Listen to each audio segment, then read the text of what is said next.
Я приветствую вас, представители знака зодиака Весы. Март 2025 года. Что откроется, что прояснится для вас в марте? Секреты марта и ключи судьбы. Давайте узнаем, каковы ключи, каковы знаки. Может быть, какая-то ситуация уже сейчас прогнозируема. Или какие-то есть предпосылки. Или на что вам нужно обратить внимание. И самое главное, будем добрее и милосерднее к самим себе. Жизнь не бывает полностью предсказуема. Помните, мои дорогие весы, много может быть и турбулентности в течение 2025 года. Они связаны с обстоятельствами, которые, не в наших силах изменить. А вот адаптироваться к какой-то ситуации вполне в наших силах. Давайте через карты Таро рассмотрим один из альтернативных вариантов развития событий. И рассмотрим мы с позиции позитивной психологии. Будем реалистами, любой прогноз или расклад не расскажет о личной истории каждого из вас. Но я надеюсь, мы с вами проведем приятное время и какие-то подсказки вы получите. Или сумеете рассмотреть вашу ситуацию с другого ракурса. Вот давайте и узнаем. Может быть, как какие-то предпосылки для решения вашего вопроса. Чему вам нужно уделить внимание? Или какие энергии Марта, как ключи судьбы. Часто ведь у нас ситуации бывают или имеют предпосылки, словно предвестники какие-то. Вопрос, мы это увидим или как мы это оценим, как мы это будем воспринимать. Вот события марта. Что откроется, что прояснится в марте? И дальше мы сделаем расклад в прогнозе. Мы достанем две карты. Исполнится ли ваше желание? Осуществится ли ваше намерение? И у нас будет две карты. И пока мы будем раскрывать предыдущие, вы прислушайтесь к интуиции, загадайте один вариант или сразу два. Можно загадать и так, что, допустим, на первый вариант загадать определенный срок, а какой-то последующий срок на второй вариант. Наверное, это только как вы чувствуете. Но давайте раскроем, что нам подскажут карты, как это будет откликаться у вас, в вашей жизни, в вашей душе. Неожиданности. Следующая карта – сфера ваших достижений, работы и денег. И сфера любви, взаимоотношений и личной жизни. Каковы же знаки судьбы, каковы же предпосылки? Вот смотрите, четверка чаш. Тут нужно увидеть вот конкретно другое направление. Нет смысла чего-то ждать. Четверка чаш – это всегда пауза. С одной стороны, это может быть карта усталости. Или когда действительно мы становимся на какой-то стопор, потому что мы не видим решение вопроса, решение проблемы. Или происходят какие-то события неожиданно, которые тоже нас ставят в своеобразный тупик. И вообще непонятно, что с этим делать, или подождать, или действовать, то как действовать. И тем не менее нам говорят, ты должен увидеть что-то совершенно иное. Может быть, пауза какая-то присутствует, потому что, безусловно, нужно обдумать. Но, наверное, в этой паузе основная задача не погрузиться в какие-то сомнения. Потому что, апатия, она всегда у нас идет где-то вблизи с хронической усталостью, поэтому это может проиграться чисто на психологическом уровне. И был, может быть, какой-то период в вашей жизни, когда было все хорошо. Мы невольно мыслями уходим в тот период, когда мы себя чувствовали счастливыми, или когда жизнь наша была в каком-то более размеренном ритме. Мы можем о чем-то сожалеть, безусловно, по этой карте. И тем не менее она нам говорит, наверное, ты уже, все, что ты мог, ты уже сделал. Сейчас твоя задача увидеть вот эту чашу, а девушка наша туда не смотрит. Она смотрит именно в одно направление, обратите внимание. Как будто ждет кого-то. Так вот не жди того, кто не придет. Или не наделяй людей теми качествами, которыми они не обладают. В реальность нас возвращает эта карта. И, наверное, находясь в реальности, мы как раз и можем увидеть вот эту чашу или другое направление. Она ведь ждет, судя по карте, именно с одной какой-то или места, или точки. А чаша тут приходит или подают нам ее словно на руке сбоку. То есть мы туда даже не обращаем внимания. Вот есть на что-то в вашей жизни, мои дорогие весы, действительно как альтернативный вариант, который вам нужно рассмотреть. И к этому это как подсказки. Или это как знаки судьбы. Значит, если существует какой-то стопор в делах, в отношении какого-то проекта, может быть, словно пространство Вселенной вас заставляет где-то рассмотреть что-то иное или альтернативное.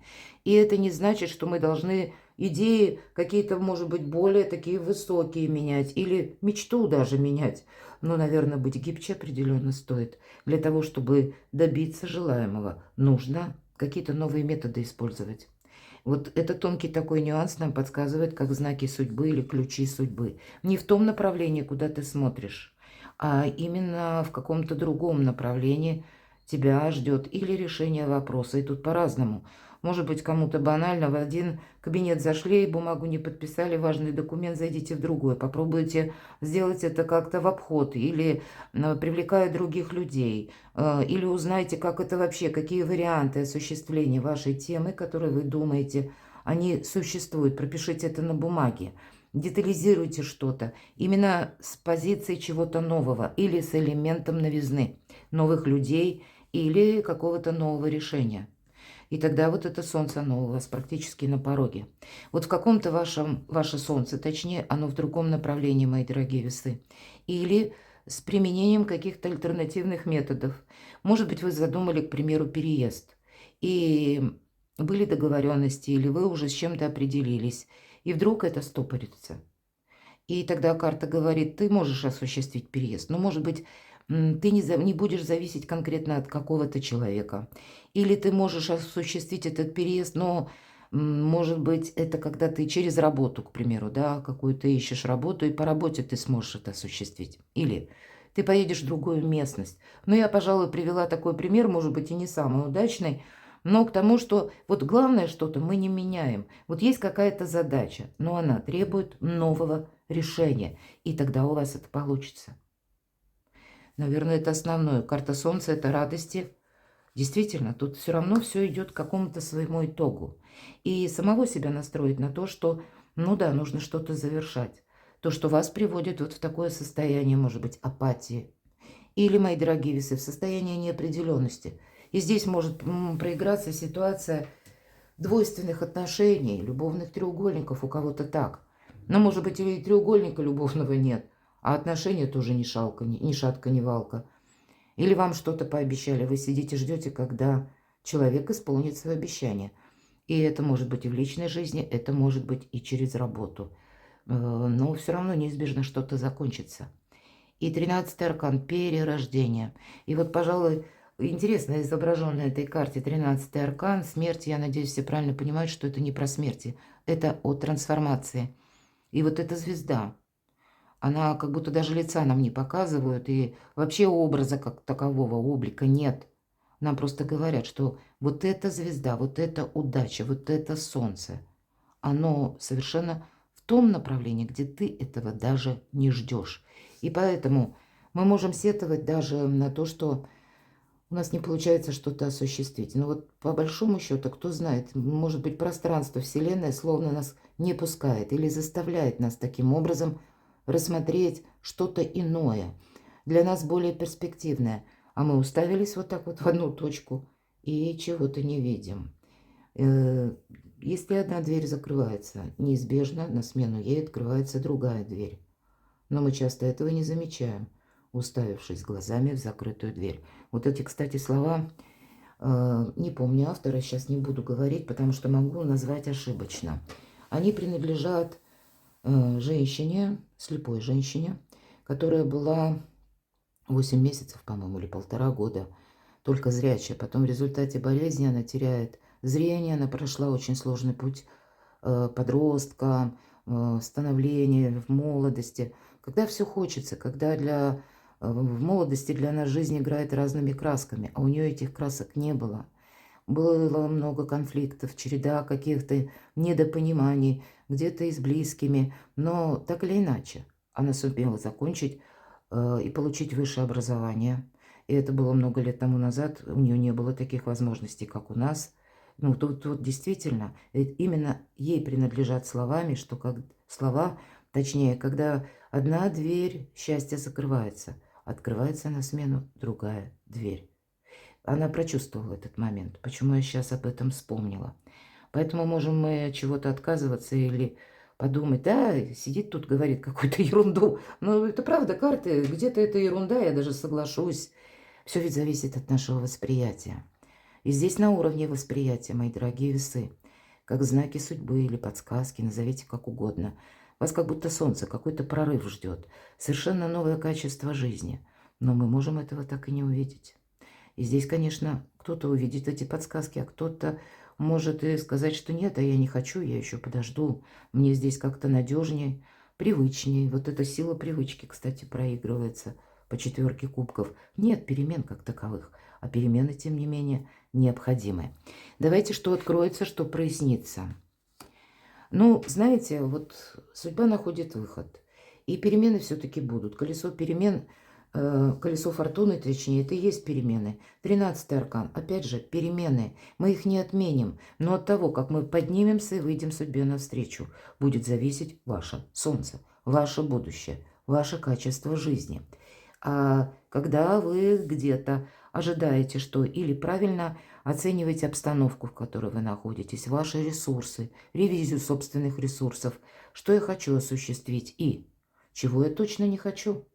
Может быть, начать с того, что у самого себя спросить, такое внутреннее эссе-разговор провести с самим собой, чего я точно не хочу. Может быть, даже это прописать на бумаге. Сформировать, вот как, знаете, лист ваших намерений и целей и того, что вам однозначно хочется закончить или завершить, или не хочется вам этого повторять.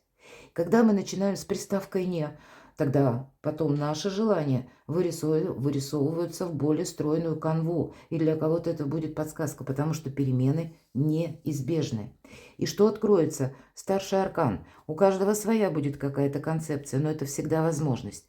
Но это не та возможность, которая, вот как по 4 кубков, сидит человек и просто ждет. А здесь ведь, посмотрите, у нас девушка танцует, словно на вращающемся колесе.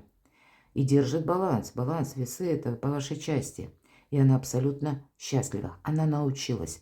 Как это станцевать вот такой волшебный танец на цыпочках, на вращающемся колесе. Значит, вы можете что-то, знаете, как квантовый скачок в будущее. Или перейти вот в это будущее, к этому солнцу, ну, практически очень быстро. Как будто путь, по сути дела, тебе стоит только оглянуться в этом направлении. И вот оно практически солнце. Да, это сделать сложно, потому что от чего-то ты неминуемо отказываешься. Когда мы выбираем что-то одно, от чего-то мы другого и отказываемся. Но я так понимаю, что по 13-му аркану проходят вот эти 3 пустых кубка. Это как в прошлом. Может быть, вас еще и в будущем столкнетесь вы с такими обстоятельствами. Кстати, все же у нас аркан 13 выпал за картой Солнца. Когда вы себе скажете спасибо, что вовремя предприняли какие-то действия или решения.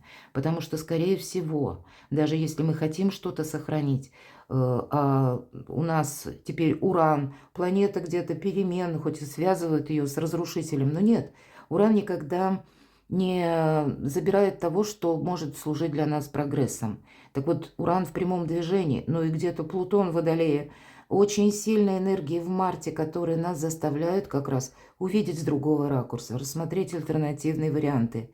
Здесь может это приходить с решениями конкретных людей, или когда вы слышите информацию, или обстоятельства так складываются, не оставляя нам, ну, где-то мешкать времени или долго раздумывать. Поэтому будьте готовы. Баланс, да, потребуется, но ведь это карта по колесу фортуны. Какие, если мы спросили, что откроется или что прояснится, по сути дела, проясняются ваши возможности. Поэтому не теряйте времени, будьте реалистами в первую очередь. Что откроется? Вы знаете, 9 жезлов, с одной стороны, это карта великой мощи, великой силы. Это прописано в герметической колоде Таро. Есть и другие колоды, которые на основе как раз этого созданы. И имеется в виду, что вот этот забор из 9 жезлов. Но обратите внимание, наша героиня уже взяла 1 жезл и даже его как будто зажгла. Она знает свое направление, именно свое. Мы уже готовы из этого покосившегося забора выйти или с периода ограничений выйти, потому что мы точно знаем, что мы хотим продолжать. Наверное, это все то, что я говорила. И по 9 жезлов есть два пункта. Первое. Мы не должны себе навредить. Иными словами, мы не должны потерять связь с реальностью и упустить какое-то время. И второй момент. Мы не должны упустить какую-то возможность. И вот этим двум пунктам следует уделить внимание. Куда-то не опоздать, это первое, но куда-то и не поторопиться. Хотя по колесу фортуны карта может нам говорить о скорых переменах. Меня люди смотрят из разных стран, и у каждого, конечно, тут и внешняя обстановка может сложиться совершенно иная. Тогда, мои дорогие весы, помните, если что-то приходит, как повторюсь, с решениями какого-то человека или в обстоятельствах, которые присутствуют вокруг вас, это своего рода как знак судьбы, вас подталкивают сделать и выбор какой-то или принять основополагающее решение. Давайте посмотрим, с чем может быть связано колесо фортуны. С победой. Ну, наверное, это все то, что я говорила. Уже не повторяюсь. Не упустить момент. Нам ведь сказали, что если мы будем сидеть, просто ждать, ну, пейзаж не изменится. Девятка жезлов. С чем это связано? Королева жезлов очень символично, потому что по королеве жезлов идут люди, которые себя сделали сами. Это те люди, и сильная, кстати, позиция, когда и жизнь, вот как по преданию этой карты, ставила много раз королеву жезлов на колени.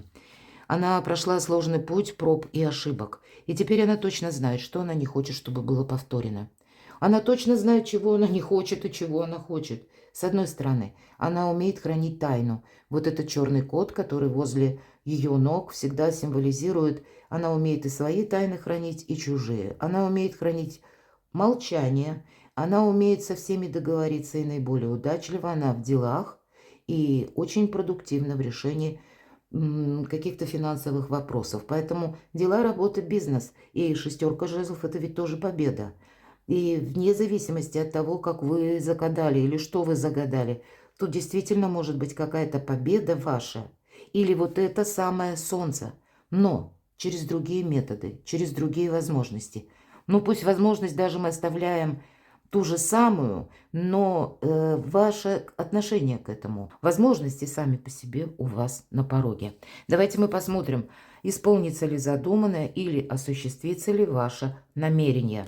Две карты, как я говорила, открываем первую. По королеве чаш, если мы говорим, это если вопрос касается личной жизни. Но неоднозначная карта. Мы ведь можем где-то погрузиться в эти самые эмоции.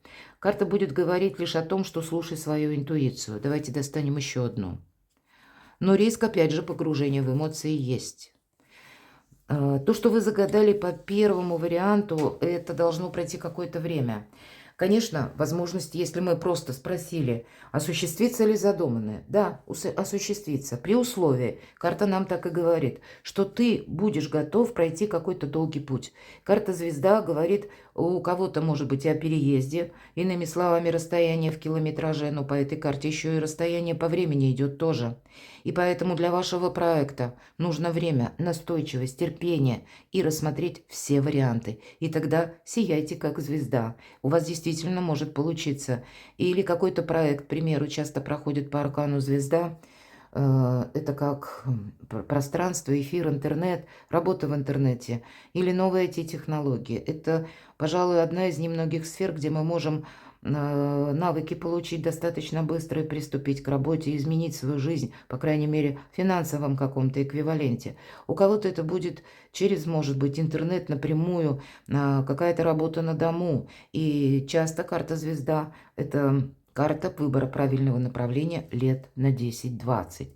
Значит, если по первому варианту, то, что вы загадали, и это где-то созвучно тому, что я сказала, вы готовы пройти этот путь, или вы где-то готовы, может быть, даже переезжать долгое время с одного места на другое, то есть есть какая-то цель поставленная, и вы готовы к ней идти, значит, скорее всего, это будет как дело вашей жизни, действительно получится, и вы будете популярны. Но слушайте свою интуицию, здесь что-то не будет легко и просто, или само по себе, но конечный итог вас порадует.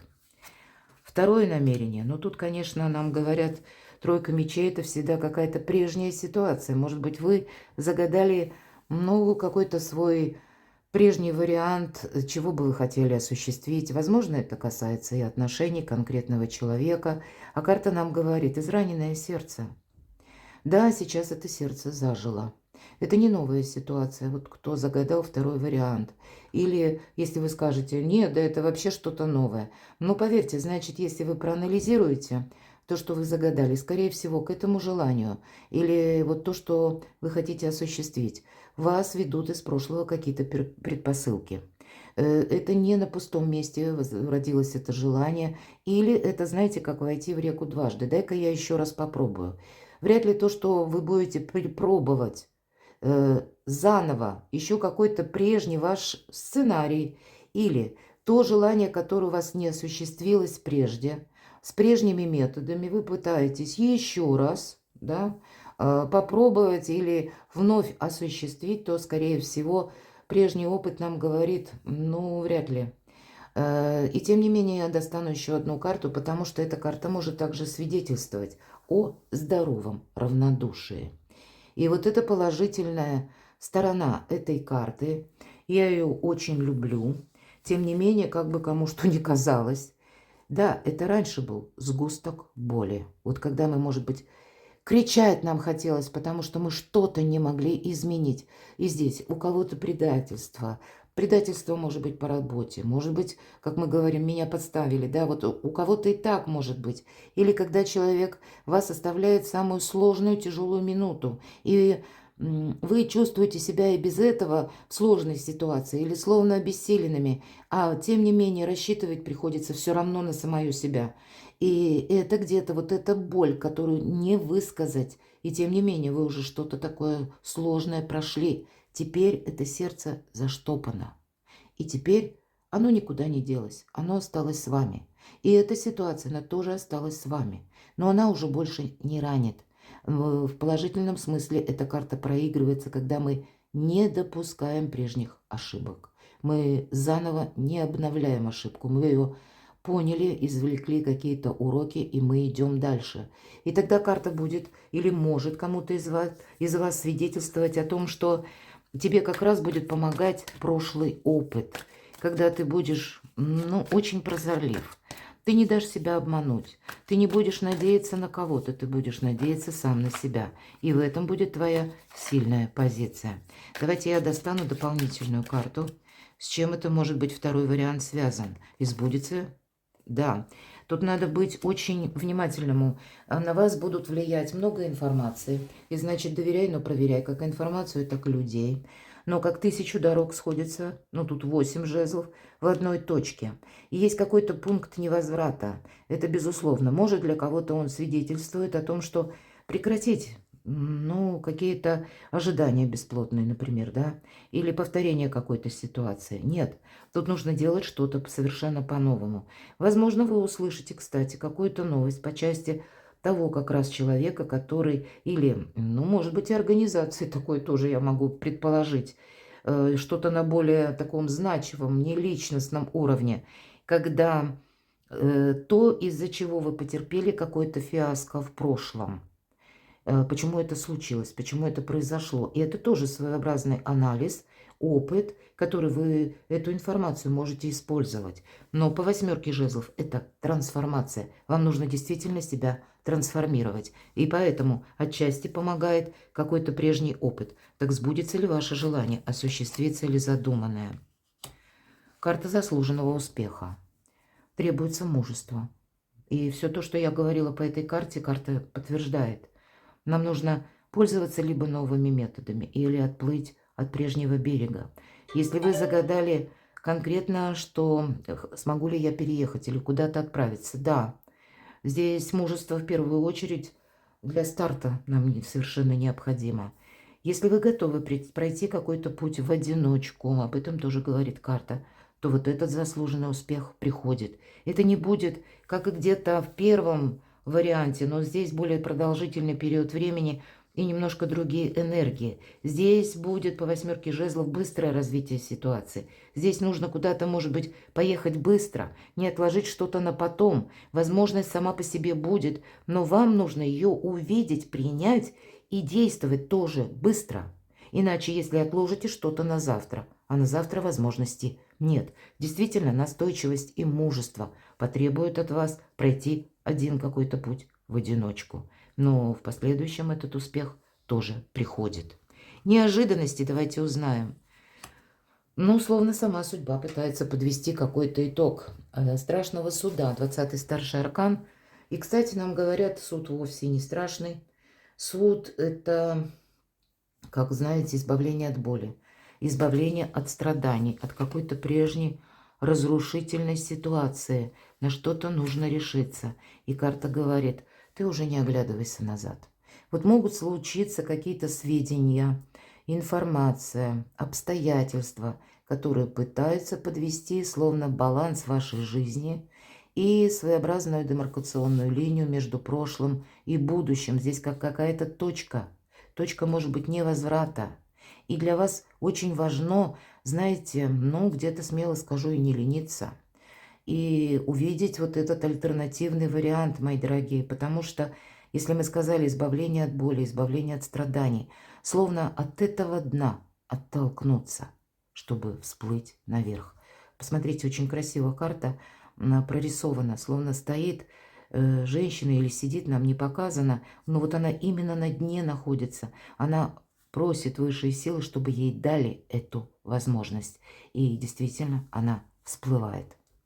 Вот тут действительно даже может проиграться такая ситуация, хоть камни с неба, как я говорю. Или если что-то приходит, чего мы не можем отменить, или как обстоятельства, или пусть решение каких-то людей. Но, наверное, прочувствовать где-то тот момент, что мы не можем что-то повторить. И нам вот с этой точки, где мы находимся теперь, только вперед, только наверх. Старший аркан сложно прокомментировать, с чем будут связаны неожиданности, но то, что они меняют словно нас самих, отчасти воздействует и на нашу судьбу, на наше качество жизни. Все идет к тому, что вы должны, в конце концов, сменить как будто это направление, увидеть вот те возможности, которые как будто в тени от вас. Сфера ваших достижений, сфера денег, бизнеса, работы, десятка мечей. Вот посмотрите вообще, можно даже не знать карт Таро, но у вас как будто, мои дорогие весы, вам говорят, вот тебе полный вперед. Да, у тебя месяц, март может быть сложным, потому что как эмоции какие-то. Или, знаете, вот это состояние души, когда мы себе часто задаем вопрос, ну вот почему так случилось? Ну вообще, вот как так могло быть? Или как так мог поступить человек? А карты нам говорят, ну вот как, наверное, не самый лучший вопрос, мы тебе не скажем, но то, что это произошло, тебе нужно принять. Десятка мечей, мы закрываем в прошлое дверь. И может быть у кого-то по части работы, когда какая-то прежняя история, которая вас, ну, по которой вы досадовали, или которая была связана с тягостными эмоциями, она должна завершиться. Кто его знает? Так вот, по большому счету, это ж не значит, что все весы побежали менять работу. Но для тех, кто, к примеру, если мы рассматриваем ваши достижения, не поставить себя на второе место. Это даже будет касаемо коллектива. Карта может говорить еще и о том, что в твоем коллективе какой-то, может быть, и сложился своеобразный фундамент или миропорядок или мироуклад, да, вот какой-то микрокосм, да, но здесь тоже будут перемены. Это может быть связано со сменой руководителя или со сменой графика. Может быть, как высшие инстанции тоже меняются, к кому относится ваше заведение. И, к примеру, приходит новая метла, которая по-новому метет, или какие-то порядки, регламенты меняются. Тут тоже не будет чего-то по части вашей работы, бизнеса, может быть, и зарабатывания денег. Нужно уже рассматривать какие-то альтернативные варианты, чтобы те события, которые неизбежно придут в вашу жизнь, они вас не застали врасплох. Тут надо быть где-то как провидцам на пару шагов вперед. Нужно смотреть. Но это не в том направлении, куда мы смотрели прежде, а что-то альтернативное, в очередной раз повторяюсь. Сфера личных отношений, личной жизни. Башня, да, тут может такая быть история, когда вас прежде подвел какой-то человек. Или, может быть, он не подвел, может быть, вы сами от чего-то отказались. Вы можете узнать о нем новость. Это действительно. Но может быть и так, что нужно оставить то, что не жизнеспособно. Может быть, у кого-то по отношениям так проигрывается. Или ваше одиночество, мои дорогие весы. Все же четверка чаш, мы первая карта, которая выпала, и мы спросили, каковы вообще в принципе энергии, или что вам нужно принять во внимание. то какое-то одиночество вам противопоказано, мои дорогие. Да, какие-то есть вопросы, заботы, ваши темы, которые целиком и полностью зависят от вас. Но если мы говорим по личной жизни, может быть, какая-то личная история, как ожидание затянулось, или отношения, которые ни шатка, ни валка, или, как, знаете, вас постоянно держат вот как в заложниках, да, или в каком-то, ну, таком замкнутом пространстве. Что я имею в виду? Ведь прежде вот отношения могут напоминать по аркану башня. Что это?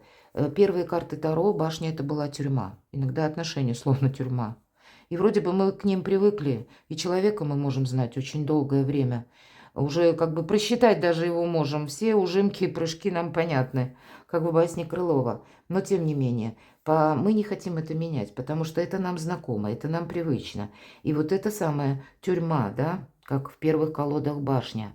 Мы можем вроде подержаться за стены, мы точно знаем, что вот есть какой-то символ надежности или того, ну, то, что для нас понятно как минимум.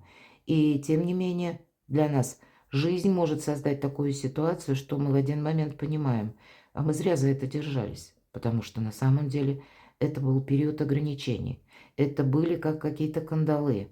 Или это была какая-то ситуация, которая меня как заложника держала в заперти. Вот что-то подобное. Опять же, старший аркан в неожиданностях. Может быть, по части неожиданностей как раз это будет связано со сферой ваших личных отношений. Или, может быть, просто отношений в социуме. Здесь какая-то перезагрузка, мои дорогие весы. Давайте я достану дополнительную карту, что такое есть башня. С чем это связано? Может быть, у кого-то личная жизнь, меня люди смотрят из разных стран, когда вам напрямую придется где-то в марте собраться, подпоясаться и куда-то переезжать. И я этого тоже не исключаю. И тогда не теряйте времени даром. Пятерка жезлов, знаете, по этой карте проходят люди, тех, на которых мы не можем положиться. По этой карте проходит еще избивчивая информация. Когда могут тень на плетень наводить, и фейки проходят, могут и нас уводить от какой-то конкретики тоже. И карта говорит, доверяй, но проверяй. И это касается новости, которые вы слышите, или каких-то сообщений. Потому что все же есть рациональное зерно в той информации, которую мы слышим. Но наша задача вычленить из вороха каких-то сообщений. Есть что-то, может быть, одно, то, что нужно принять во внимание, а другое словно отбросить. Если же мы переводим на людей, которые ненадежны, значит, тоже время надеяться на себя самого. И, кстати, у меня есть колода, кто смотрит мои видео уже давно, то есть колода ангелов-хранителей. Так вот там сам ангел берет человека за руку и выводит из этой башни, которая через какое-то количество времени будет от удара молнии разрушена. Это о чем нам говорят? Словно высшие силы тебя предупреждают. Какие-то есть предпосылки. И то, что прежде ни шатка, ни валка, вряд ли стоит этому доверять. Или стоит на это надеяться. Тебя могут подвести еще раз. Поэтому надейтесь сами на себя. А вот, наверное, будьте готовы к неожиданностям. Рыцарь жезлов, он за любой драйв, только бы не стоячее болото. Мы уже где-то коснулись вскользь именно какой-то ситуации, когда ничего не меняется, никакой пейзаж. Сижу, смотрю, чего-то жду. Вот это здесь нет. Здесь нужно быстро принимать решения. И быстро, насколько быстро, ну, у каждого по-своему, но если вот так физиологически говорят, в течение 15 секунд наш мозг, как компьютер, выдает это самое решение. А думать мы можем годами. Или что-то ставить на паузу. Вот именно от нашего восприятия все зависит. От того, как мы себя организуем на что-то. Или от того, как мы организуем себя быть этим самым реалистом. Не одеть как розовых очков или не погрузить себя в какой-то бесконечный режим ожидания и сказать себе, ну а вдруг вот там что-то изменится или какой-то там авось. Здесь все-таки действия какие-то и готовность, что неожиданности будут продолжаться. Но нам этот жизненный драйв, как говорит рыцарь жезлов, понравится, потому что это уже не какой-то застой, это уже выход из какого-то тупика. Давайте совет. Неоднозначные карты, мои дорогие. Весь мир у ваших ног. Но это не тот мир, который идет к вам. Это тот мир, к которому должны прийти вы. Это вот то солнце, это та где-то трансформация, победа. Может быть, такой достаточно сложный путь, когда вот балансировать приходится. Где-то и прошлые ошибки, вот, кстати, королева жезлов и тройка мечей, вам дают правильные подсказки, какие ошибки не стоит повторять, на что не стоит даже тратить время. Но по аркану мир сбываются наши мечты. Поэтому даже камни с неба для вас, мои дорогие, можно воспринимать как подсказки. То, что у вас сейчас разрушается, значит, вам туда попросту не нужно. Высшие силы для вас приготовили какой-то иной совершенно путь. И ваша задача в марте – это увидеть. Перекладывайте на себя, мои дорогие весы, и будьте счастливы, будьте любимы всегда.